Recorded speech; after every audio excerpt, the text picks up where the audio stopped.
이런 이야기가 있습니다. 알렉산더 대왕 여러분 아시잖아요. 알렉산더 대왕이 자신의 군대에서 어느 날 겁쟁이 병사를 발견하게 된 거예요. 그런데 그 이름이 자기하고 똑같은 알렉산더였던 거예요. 그래서 그 병사에게 이렇게 말했다고 그럽니다. 자네의 그 두려움을 없애든 아니면 자네 이름을 바꾸든 하게 그렇게 말했다고 합니다. 우리 그리스도인이라는 이름을 우리가 가지고 있죠. 그리스도인은 있잖아요. 그리스도께 속한 자라는 그런 뜻입니다. 그리스도께 속한 자. 그래서 그 이름에 걸맞는 사람들이 우리가 되어야 하지 않겠습니까? 그런 은혜가 우리에게 있기를 원합니다. 그래서 오늘 바울은요, 그러므로 사랑을 받는 자녀같이 너희는 하나님을 본받는 자가 되라 라고 말씀하고 있는 거죠. 우리는 하나님의 자녀다워야 하고요, 그러려면 당연히 그분을 본받아야 하겠죠. 여기서 이 본받는 자라는 것은 모방자라는 그런 뜻입니다. 이미테이터라고 영어 성경들은 다 번역을 해놨습니다. 따라서 이 본문을 우리가 직역을 하자면은 너희는 하나님의 모방자가 되라, 그렇게 말할 수가 있겠죠. 하나님을 모방해서 그분을 닮고 그분을 본받는 자가 되라, 이런 뜻입니다.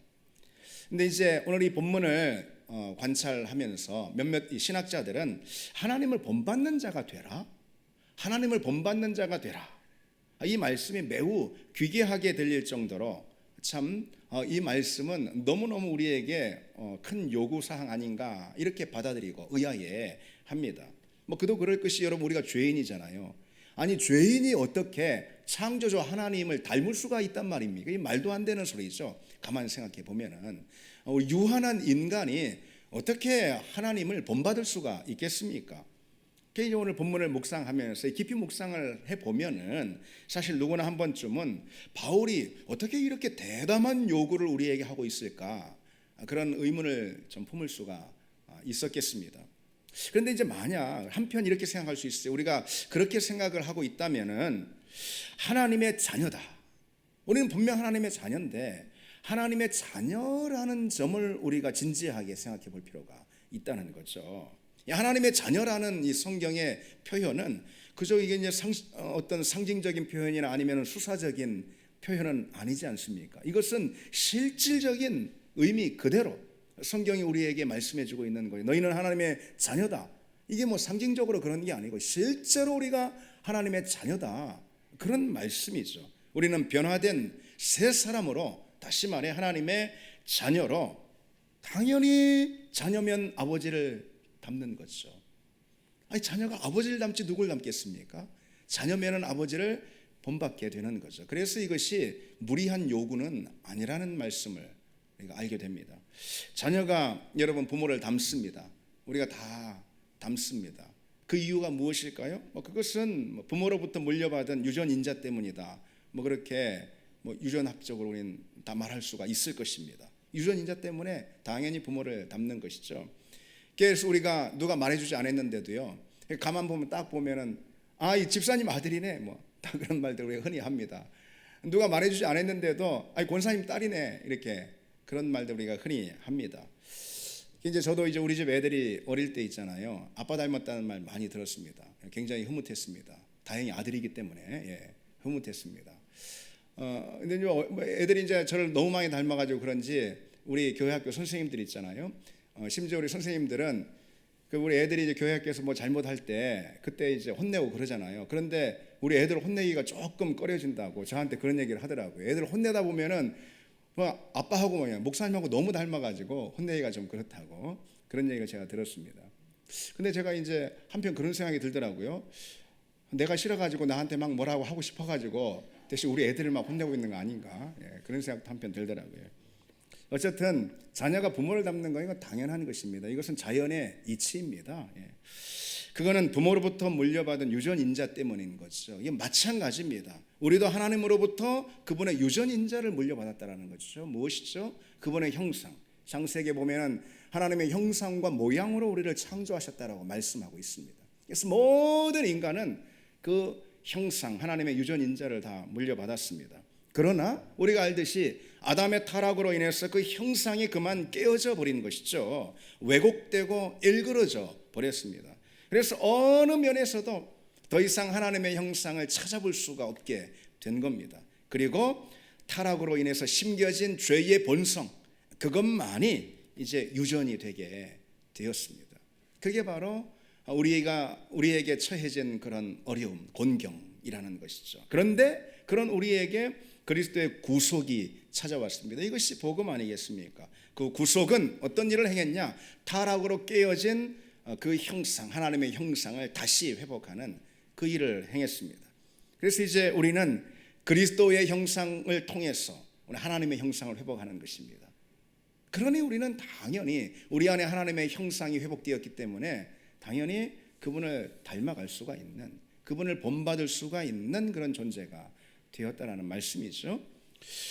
여러분, 우리가 이제 아기들 있잖아요. 아기들 보면서 종종 늘 그런 말 왜 맨날 그런 말 합니다. 아빠 닮았을까, 엄마 닮았을까, 왜 그 말을 하는지 모르겠어요. 하여튼 늘 그럽니다.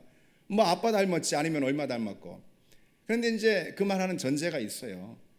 아기들 보면서 아빠 닮았을까, 얼마 닮았을까, 이것은 아빠 아니면 엄마 둘 중 하나는 이제 닮았다라는 그런 전제가 깔려 있는 거죠. 그런데 주책같이 어떤 사람이 와가지고서는 어쩜 이렇게 백오동 아줌마하고 똑 닮았어 애가, 그렇게 말하면 그거 큰일 납니다. 큰일 납니다. 이게 똑같은 거라는 것이죠. 우리가 하나님을 닮지 않았다라는 말은요, 가만 생각하면 대단히 무서운 말일 수가 있습니다. 하나님을 본받는 자가 되라는 이 말씀은 그래서 대단히 당연한 그런 말씀이고, 이것은 무리한 요구사항이 절대 아니라는 거죠. 여러분, 부모와 자식을 다시 한번 또 생각해 보십시오. 아버지와 아들, 이상하게 닮기 싫은데도 그 아버지 모습을 내가 어느 순간 닮아 있는 걸 느끼게 됩니다.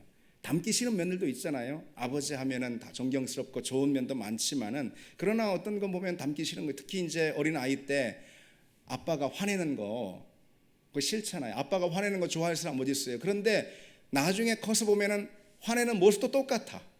화내는 모습까지 다 똑같아. 그런 경우를 보게 됩니다. 아버지의 어떤 습관, 어떤 그 아버지의 성격, 이런 거 보면서 평소에 예전부터 난 다른 건 몰라도 저건 아빠 닮기 싫어, 그렇게 스스로 창피하게 여기거나 싫게 여겼던 그런 아버지의 모습조차도 어느새 내가 어른이 돼서 보면은 닮아 있는 경우가 참 많이 있습니다. 이제 저도 그렇습니다. 제가 간혹 어떤 태도나 어떤 행동을 하면은 저희 아내가 그런 말 자주 합니다. 당신 그거 보면은 아버님하고 똑 닮았어, 그런 거예요. 그러니까 저를 먼저 봤잖아요, 저희 아내는. 그런데 제가 이런저런 행위나 태도를 하면은 어떤 건 이해 안 되는 게 있을 수 있단 말이죠. 그런데 딱 시아버지를 보니까 딱 닮았네. 그때 이유가 저기 있군, 알게 된다라는 그런 얘기죠. 그게 여러분 부모와 자식입니다. 그래서 하나님의 자녀된 우리가요, 내가 감히 하나님을 닮는다고 그런 말도 안 되는 소리가 어딨어, 이런 말을 할 수가 없다라는 얘기죠. 난 자격이 안 돼, 난 어림도 없어. 이거는 이제 그런 내용이 아니라는 것입니다. 그렇게 말할 내용이 아니라는 거예요. 하나님은 당신의 아들을 우리에게 내어주심으로 우리를 당신의 양자로, 그분의 자녀로 삼아주셨어요. 그래서 우리를 닮게 만들어 주셨다라는 것이죠. 그래서 우리는 마땅히 그렇게 되도록, 하나님을 닮도록 부름을 받았고, 자녀로의 부름 그 안에는 하나님을 본받는 삶까지 다 설계가 되어 있어서 우리를 그렇게 불러 주셨다라는 사실을 기억을 해야 합니다. 그래서 성경 로마서 8장은 이렇게 말씀하고 있어요. 하나님이 미리 아신 자들을 또한 그 아들의 형상을 본받게 하기 위하여 미리 정하셨나니. 아멘이죠. 하나님이 미리 아셔서 우리를 그분의 자녀로 선택하셨어요. 그리고 그 아들의 형상을 본받게 하기 위해 미리 정하셨다라는 거예요. 그게 우리를 하나님의 자녀로 부르시고 그 아들의 형상을 본받도록 하나님이 설계해 주셨다라는 거죠. 우리는 이 사실을 기억하고 우리가 오늘 우리에게 요청이 되는 하나님을 본받는 자가 되라, 이것이 마땅한 요청임을 우리는 기억해야 합니다. 오늘 본문이 본받는 자라는 것은 모방자라는 뜻이라고 그랬잖아요. 아이들을 보면은 여러분 다시 생각을 해보십시오. 어른들 하는 거 다 그대로 따라 하잖아요. 그래서 그야말로 아이들은 따라쟁이입니다. 그래서 어떤 거 보면은 그냥 생각하고 따지지 않고 다 따라 하니까, 몽땅 다 따라 하니까, 그러니까 애들이 어른 하는 것을 보니 참 우습잖아요. 근데 애들은 몰라, 그냥 따라 하는 건데, 근데 어른이 해야 될 걸 애들이 하니까 너무 우스운 그런 광경도 보게 됩니다. 그러면서 어떻게 하는 거죠? 뭔지도 모르고 따라하면서 배우는 거잖아요. 그러면서 익히는 것이고, 그리고 중요한 게 있습니다. 그렇게 따라하고 모방하면서, 그러면서 어떤 것이 형성이 되느냐? 정체성이 형성이 된다는 거죠. 인간에겐 모방 성향이 있습니다. 애들이 다 뭐든 따라해. 그런 모방 성향이 있는데, 그 모방 성향이 중요한 것은 정체성을 갖게 해준다는 것이죠. 아들이라는 정체성. 아, 그 집 딸이야. 아, 그 집 가족이야. 그 정체성 있잖아요. 그것은 아들이 아버지를, 딸이 엄마를 따라하면서 갖게, 모방으로 갖게 되는 것입니다. 이 정체성은 그래서요, 모방으로 더 분명하게 빚어집니다. 주님의 자녀도 마찬가지라는 거죠. 그리스도인이라면 누구나 다요, 아주 강력한 모방 의지가 있어야 합니다. 당연합니다. 그 모방 의지가 하나님의 자녀라는 정체성을 형성하는 것입니다. 그리스도를 따라하려는 모방 의지가 그리스도인으로 우리를 빚어낸다는 거죠. 우리는 이런 말을 이제 간혹 듣습니다. 무슨 뭐 스포츠 선수 이런 사람들이 인터뷰 같은 거 할 때 있잖아요. 그런 말 종종 듣습니다. 어느 분야에서 타고난 사람들, 뭐 스포츠뿐만 아니라 탁월한 그런 사람들은요, 자신이 롤 모델로 삼는 그런 사람들이 있어요. 예. 그래서 계속해서 그 사람만 따라했다, 모방했다, 뭐 그런 말들 종종 합니다. 그럼 모방 의지가 강한 사람이 그 분야에서 탁월해지는 법이라는 거죠. 스포츠 선수 중에 그런 경우가 많이 있습니다. 자기가 항상 이제 자기의 영웅으로 삼는 그런 사람이 있어요. 그래서 모든 것을 다 따라하는 거예요. 그냥 경기장 안에 자기가 이제 롤 모델로 삼고 있는 그 사람이 하는 어떤 경기력, 이런 것만 따라하려고 하는 것이 아니고, 경기장 밖에 자기가 롤 모델로 삼고 있는 그 사람이 뭐 어떤 생활 습관을 가지고 있는지, 어떤 아니면은 식습관을 가지고 있는지, 뭐 어떤 그 운동 루틴을 가지고 있는지, 하여튼 다 살펴가지고 그걸 따라하려고 합니다. 그러면은 뭐 어느새 나도 모르게 성장해 있는 거죠. 그러니까 하나님은 당신을 어떻게 본받아야 하는지 당신의 아들 예수 그리스도를 통해서 우리에게 분명히 보여주셨다라는 것입니다. 분명히 보여주셨어요. 사랑이 어떻게 하는 건지, 용서라는 건 어떻게 하는 건지, 어떻게 섬길 수 있는 것이고, 헌신이라는 것은 어떤 건지 분명히 보여주셨다는 거예요. 그 아들 예수 그리스도를 통해서요. 그 사랑도 다 따라하는 법인 것입니다. 우리가 사랑을 새로 배워서 하는 게 아니라는 거죠. 그리고 세상에서 배운 사랑, 그거 가져와서 교회에서 하는 게 아니라는 거죠. 이제 우리에게 새롭게 롤 모델이 되신 그리스도, 그분이 우리에게 가르쳐 주신 그대로, 그것은 말씀을 통해서 우리가 알 수 있는 것이죠. 그대로 우리가 따라하는 것입니다. 섬김도 따라하고 용서도 따라하는 거죠. 그래서 여러분, 우리는 그게 물론 쉬운 건 아니죠. 그렇게 말할 수 있습니다. 예수님이 우리에게 보여주신 사랑 그대로 따라하는 건 참 이건 쉬운 건, 말처럼 되는 건 아니다, 그런 말은 우리가 할 수 있어요. 그러나 결코 우리는요, 사랑이라는 게 어떻게 하는 건지 몰라가지고 못했다, 그런 말을 할 수가 없습니다. 그렇잖아요. 용서가 뭔지 난 몰랐다라고 그렇게 말할 수는 없고, 그건 변명인 것이죠. 주님이 다 우리에게 보여주셨기 때문입니다. 오늘 본문은요, 하나님을 본받으라 라고 우리에게 도전하면서 본받아야 할 한 가지에 대해서만 대표로 소개를 하고 있는데, 그게 뭐죠? 사랑이죠. 하나님의 사랑을 본받으라. 우리가 그러면 본받아야 할 하나님의 사랑이라는 것은 무엇이겠습니까? 그건 한마디로 버리는 사랑입니다. 버리는 사랑. 그래서 이제 오늘 바울은 오늘 본문에서 구약의 제사를 떠올리면서 하나님의 사랑이라는 것은 버리는 사랑이라는 것을 우리에게 가르쳐주고 있습니다. 이게 주님께서 구약의 제사법처럼 있잖아요. 희생 제물이 되어가지고 자기 목숨을 제단에 올려서 버리심으로 우리를 사랑해 주셨다라는 그런 설명이죠. 이게 바로 오늘 2절 말씀 아니겠어요? 주님은 버리면서, 당신의 목숨까지 버리면서 우리를 사랑해 주셨는데, 친히 주님께서 당신의 사랑이 바로 그와 같은 버리는 사랑이라는 것을 또 가르쳐 주십니다. 여러 군데에서 가르쳐 주세요. 우리가 잘 아는 대표적으로 요한복음 10장에 나는 선한 목자라, 선한 목자는 양들을 위하여 목숨을 버린다 라고 말씀하시죠. 사실 이제 이 말씀을 듣고 있었던 당시 청중들은 좀 의아해할 수가 있을 것입니다. 왜냐하면 이 당시에 팔레스타인 목자들이 많이 있었잖아요. 양들도 많고. 그런데 이 당시에 이 목자들은 양을 지키기 위해서 뭐 죽는다 그런 것들이 그렇게 흔한 건 아니었다고 그럽니다. 아무리 양을 아끼는 목자라고 해도 뭐 상식적으로 봐도 그렇죠. 양을 위해서 대신 자기 목숨을 내놓는 그런 목자가 뭐 어디 있겠습니까? 그런데 주님은 참된 목자란 누구인가? 곧 자기 목숨을 양을 위해서 버리는 자다. 버리는 사랑을 하는 사람. 그게 참된 목자다. 그것을 십자가를 통해서 친히 확증을 해 주셨습니다. 오늘 본문에 그는 우리를 위하여 자신을 버리사, 그러니 버리다라는 것은 뭐 내어주다 또는 넘겨주다, 포기하다 뭐 이런 다양한 뜻이 있습니다. 주님은 사랑 때문에 자신을 내어주셨어요. 예수 그리스도는 사랑 때문에 자신을 내어주셨죠. 그리고 하나님은 사랑 때문에 그 아들을, 독생자를 내어주십니다. 그걸 보면 사랑이 크면 희생도 크다라는 걸 알 수 있어요. 그렇죠. 사랑이 크면 희생도 큽니다. 그런데 하나님의 사랑은 그야말로 무한한 사랑인 거예요. 그 무엇으로도 말릴 수 없는 그런 사랑을 하나님이 가지고 계시기 때문에 그분이 행하시는 이 사랑의 선택은 꼭 그분에게 엄청난 자기 희생이라는 값을 청구하게 했다는 거죠. 그게 바로 아들을 내어주신 사건입니다. 로마서 8장 32절에 자기 아들을 아끼지 아니하시고 우리 모든 사람을 위하여 내어주셨다. 아들을 내어주셨다.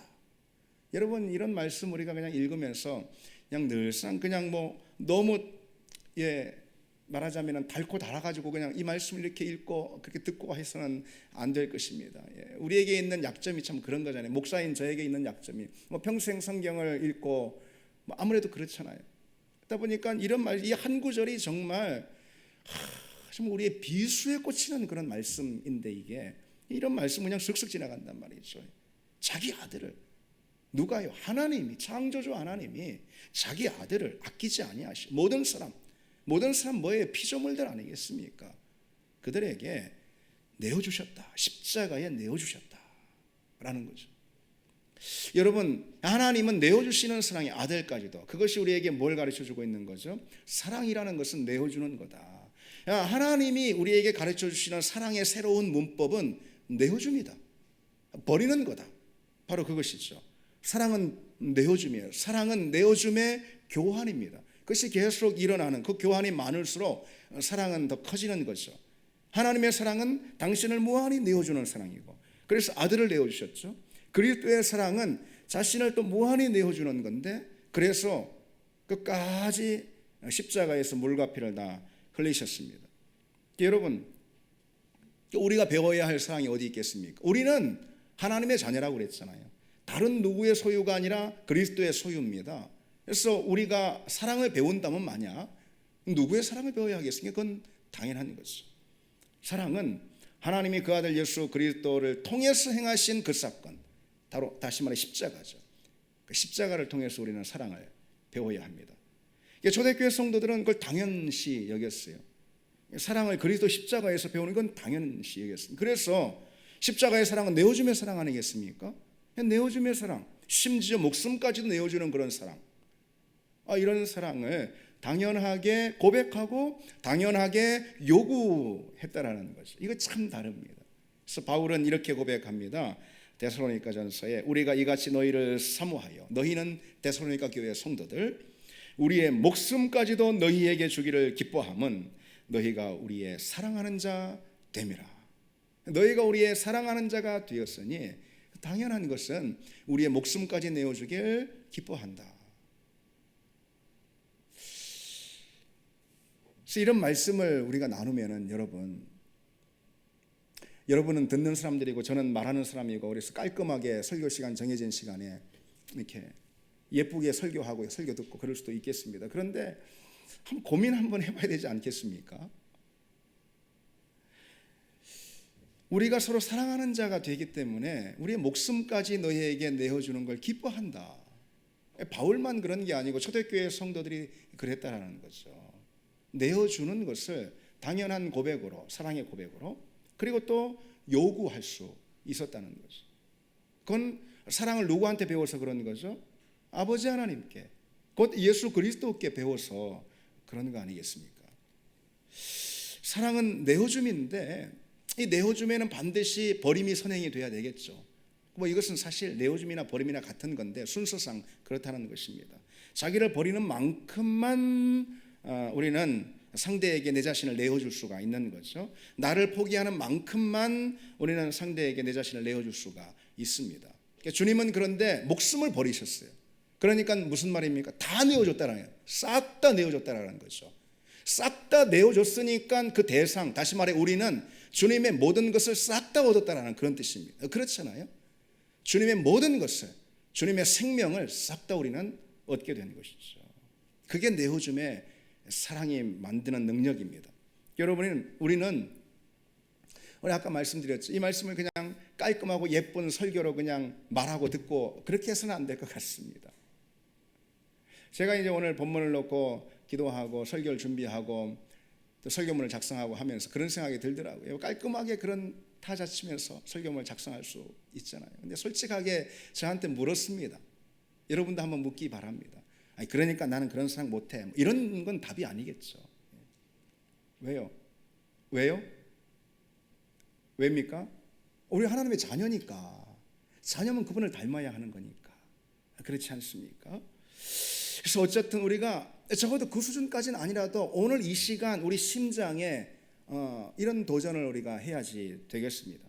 서로와의 관계에서 일단은 우리가 작은 것부터 좀 버리는, 그리고 내어줄 수 있는, 작은 거라도 버리고 내어주는 그런 훈련을 사랑 가운데 계속 우리가 해야 되겠습니다. 예를 들어서 상대를 보는 어떤 내 주관이 있어요. 내 판단이 있어요. 내 주관과 판단을 가지고 상대에 다가가니 이게 사랑이 안 되는 것이죠. 그러니 우리는 버려야 합니다.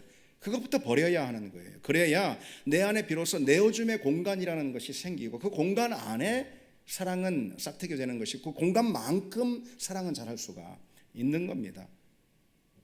예를 들어 또 상대에 대한 내 기대가 있을 거예요. 누구든 만나면은 우리는 어떤 관계를 가지면은 다 기대가 있음, 기대하는 바. 그러나 그 기대마저도 우리는 버려야 합니다. 내려놔야 합니다. 내가 원하는 기대를 내려놓을 때 상대를 있는 그대로 볼 수 있는 것이고 사랑은 거기서 시작이 될 수가 있다는 거죠. 주님을 여러분 보십시오. 제자들이 아직 너무 부족했잖아요. 영적으로 너무 미숙하고 준비 안 되고 모자라고 또 약하고 모든 게 미달이었습니다. 아직 자기 생각들로만 가득해가지고선 그냥 얼마나 이기적인지 주님 십자가 이제 내일 모레 앞두고 있는데도 서로 자리 다툼을 하고 있고 그랬습니다. 그런데 그런 제자들을 주님 끝까지 사랑하셨죠. 제자들이 뭔가 좀 수준이 좀 올라온 것 같으니 그러니 내가 이제 이들을 위해 십자가를 질 수 있겠군, 그렇게 하신 건 아니잖아요. 여전히 그런 미달 상태인데도 불구하고 주님은 십자가를 지셨습니다. 내어주는 사랑을 끝까지 포기하지 않았다라는 것이죠.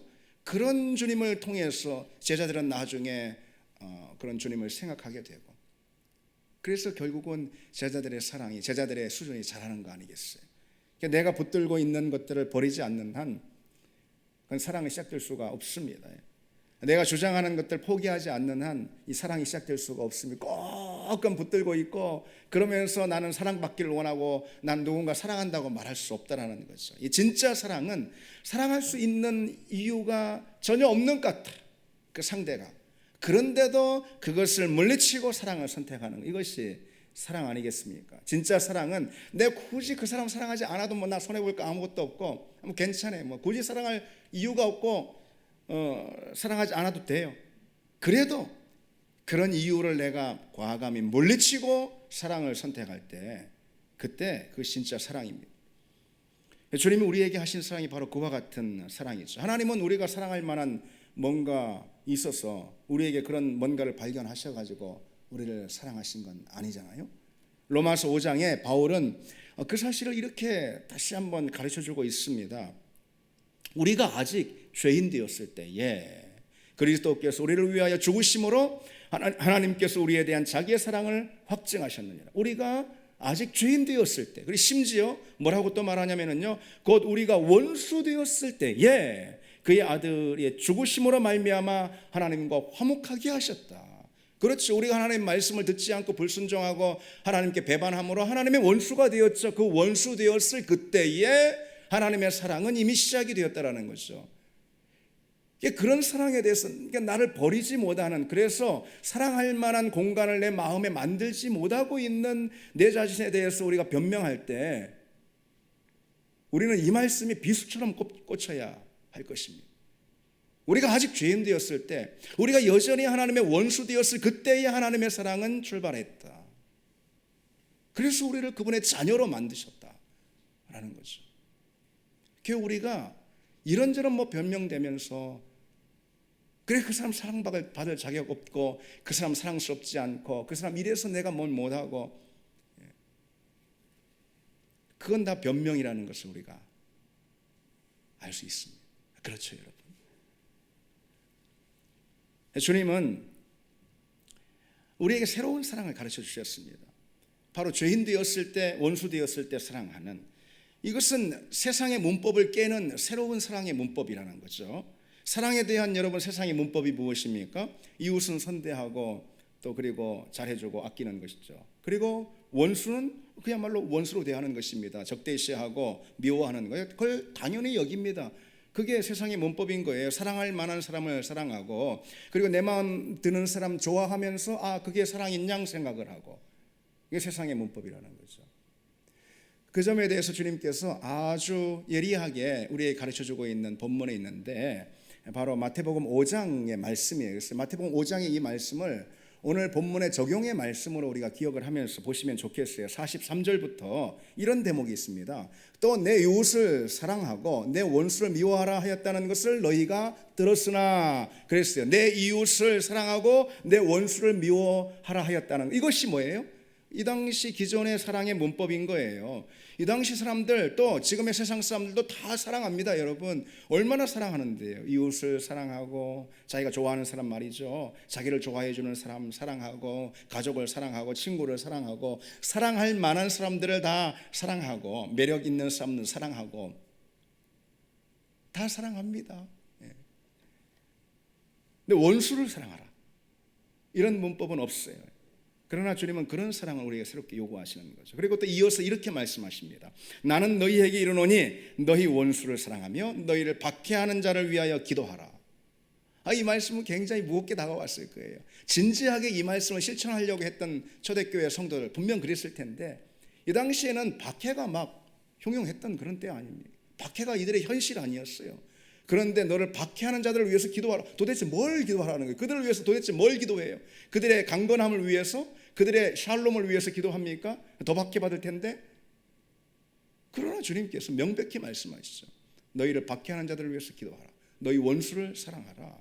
그리고 또 이렇게 이어서 말씀하시죠. 이는 하나님이 그 해를 악인과 선인에게 비추시며 비를 의로운 자와 불의한 자에게 내려주심이라. 너희가 너희를 사랑하는 자를 사랑하면 무슨 상이 있으리요? 세리도 이와 같이 아니하느냐? 또 너희가 너희 형제에게 무난하면 남보다 더한 것이 무엇이냐? 이방인들도 이같이 아니하느냐? 하나님은 악인에게 해를 고루 비춰주신다. 그리고 또 불의한 자들에게 골고루 다 비를 내려주신다. 그래서 우리는 상대가 누구인지 상관없이 사랑해야 한다라는 그런 말씀이죠. 우리는 상대에 대한 내 좋은 감정을 표현하는 것을 마치 사랑인 양 그렇게 착각하는 경우가 있습니다. 그건 사랑이 아니 그냥 감정이죠. 그가 매력적인 거예요. 그가 사랑스러운 거예요. 그뿐인 거예요. 그에 대한 나의 자연스러운 감정의 표현인데, 마치 그걸 내가 사랑하는 것인 양 착각할 때가 있습니다. 그럼 본성에게 그냥 주어진 옛 본성에 주어진 사랑의 문법입니다. 그거 못할 사람이 누가 있겠냐라는 거죠. 세리도 그와 같이 한다, 이렇게 말씀하십니다. 그런 옛 본성에 주어진 사랑의 문법대로 사랑하려고 하는 그런 사람은요, 자기 편에서 자기 생각을 할 때도요, 내가 끊임없이 그런 생각, 내가 사랑받을 수 있는 존재야, 나는 사랑받을 자격을 갖췄나, 끊임없이 그런 의식을 하고 삽니다.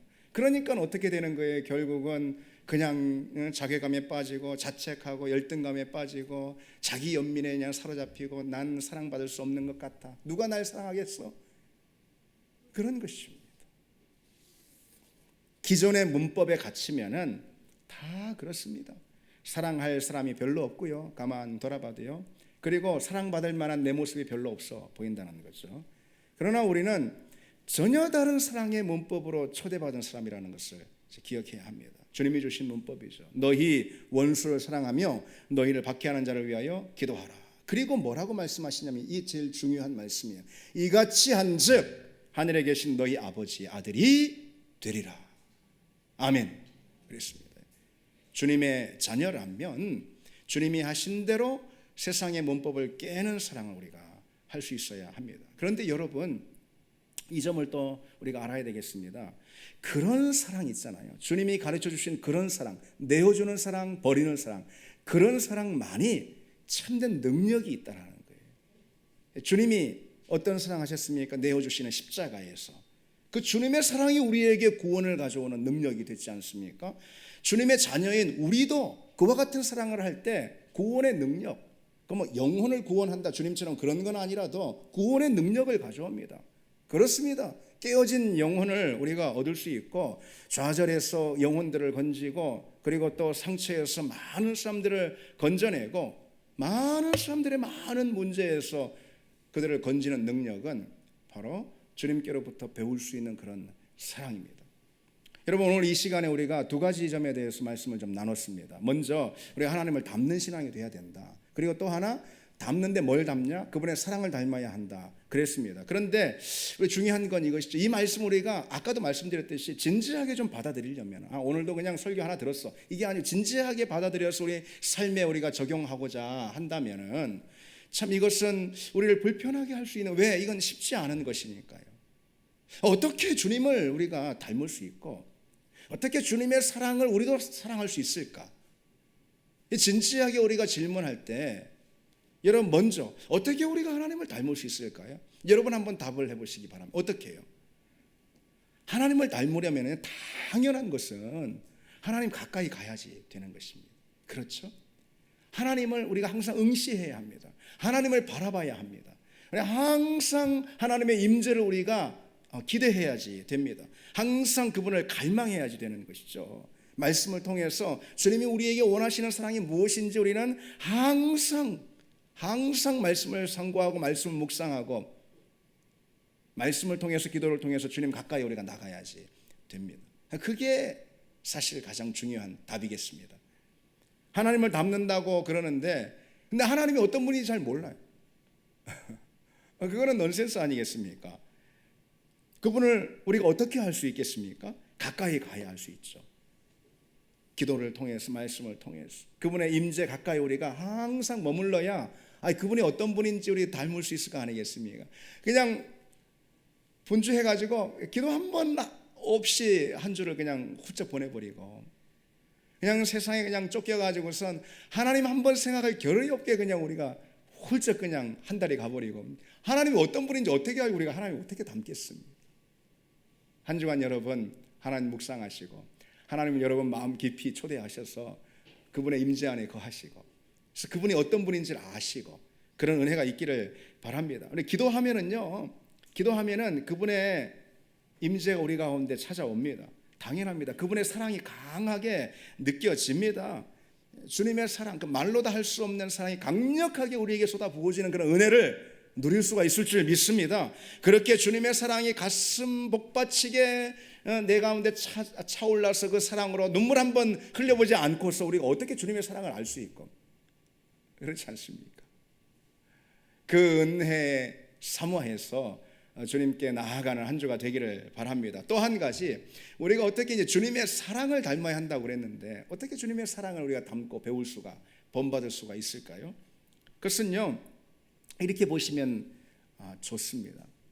우리가 서로 사랑하는데 주님이 우리에게 가르쳐 주신 새로운 문법, 나를 버리는, 심지어 초대교회 성도들처럼 목숨까지 버리는 그런 사랑을 우리가 할 수 있는, 이거는 참 감히 생각할 수가 없습니다. 솔직히 저도 그렇습니다.